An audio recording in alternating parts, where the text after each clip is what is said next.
শিক্ষার্থীদের স্কুলগণ্ডি পেরোনোর এবারের এসএসসি পরীক্ষা শুরু হয়েছে 21 এপ্রিল থেকে, আর এইচএসসি শুরু হবে 2 জুলাই থেকে। অথচ দীর্ঘদিন ধরে ফেব্রুয়ারিতে এসএসসি ও এপ্রিলে হতো এইচএসসি পরীক্ষা শুরু। তবে করোনা মহামারী ও মাঝে জুলাই অভ্যুত্থানের কারণে সেই রেওয়াজে ঘটে ছন্দপতন। শুধু তাই নয়, শিক্ষাবর্ষ শেষ হওয়ার পরও পরীক্ষার জন্য 3 থেকে 4 মাস এবং পরীক্ষা শেষে ভর্তি কার্যক্রম মিলিয়ে বিপুল সংখ্যক শিক্ষার্থীর জীবন থেকে নষ্ট হয়ে যায় প্রায় 1 বছর। শিক্ষার্থীর মূল্যবান সময় অপচয় কমাতে চলতি বছর ডিসেম্বরেই 2027 সালের এসএসসি পরীক্ষা নিতে চান শিক্ষামন্ত্রী। পাশাপাশি এগিয়ে আনতে চান এইচএসসি পরীক্ষাও। শনিবার সাপ্তাহিক ছুটির দিনে সচিবালয়ে এক সভা শেষে এসব কথা জানান তিনি। ধরে নিচ্ছি যে December is the end of the year, পরীক্ষার মাস। এর মধ্যেই আমরা আমাদের সিলেবাস শেষ করা, এটা আমরা আমাদের টার্গেট রয়েছে।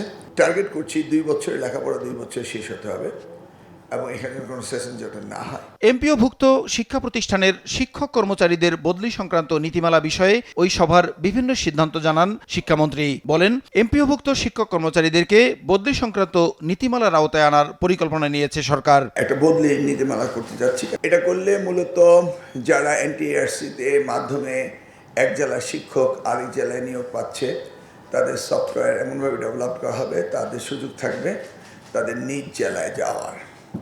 তারপরে হেডমাস্টার সাহেব যারা রয়েছেন তাদেরও বদলি করা সম্ভব হবে।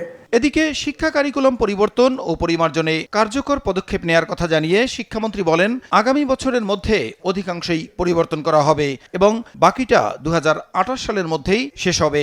আগামী 27 অনেকগুলো কারিকুলাম চেঞ্জ করতে পারবো। প্রসূন আশিস, সময় সংবাদ, ঢাকা।